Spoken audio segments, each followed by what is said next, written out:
અરવલ્લીના મેઘરજ પોલીસ મથકના એએસઆઈને સસ્પેન્ડ કરાયો। એલસીબીએ ઝડપેલ દારૂ મામલે બેદરકારી બદલ એક પોલીસકર્મીને સસ્પેન્ડ કરાયો। સ્થાનિક પોલીસની નિષ્ફળતાને લઈને એસપી લીધા પગલાં। કોડી ઠાકોર સેનાએ ગાંધીનગર સત્યાગ્રહ છાવણીમાં વિરોધ કર્યો। સેક્ટર 3 માં ઠાકોર સમાજના સંકુલને અન્ય લોકોને ભાડે આપવા મામલે ચાલી રહ્યો છે વિરોધ। ઠાકોર સમાજે પાટણથી ગાંધીનગર સુધી રેલી યોજીને કર્યો વિરોધ। સાબરકાંઠાના તલોદમાં ગ્રામ પંચાયતની ચૂંટણીના વિરોધમાં પોસ્ટર લાગ્યા। આંત્રોલી ગામમાં જ્યોતિ ગ્રામ યોજનાનો લાભ ન મળતા ગામ લોકોએ કર્યો ચૂંટણી બહિષ્કારનો નિર્ણય। અનેક રજૂઆત છતાં વીજ પુરવઠો ચાલુ ન કરાતા છવાયો રોષ। દ્વારકાના ખંભાળિયામાં તેલી નદી કાંઠા વિસ્તારમાં ગેરકાયદેસર જમીન પરથી હટાવાયા દબાણ। તેલી નદી અને ઘી નદીના વિસ્તારમાં દબાણો તોડી પાડવા માટે ડિમોલિશનની કાર્યવાહી તેજ। 100 દબાણોમાંથી 25 જેટલા દબાણો તોડી પડાયા।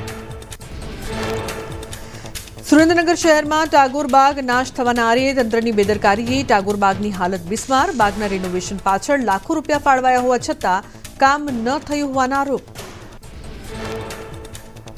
તંત્રની ઉદાસીનતાના સ્થાનિકોના આરોપ। સુરેન્દ્રનગર સંયુક્ત નગરપાલિકાને મહાનગરપાલિકા જાહેર કર્યા બાદ પણ તંત્રએ આ બાગ સામે જોયું ન હોવાના આરોપ। શહેરમાં વિકાસના કામોની ફક્ત ગુલબાંગો પોકારાઈ।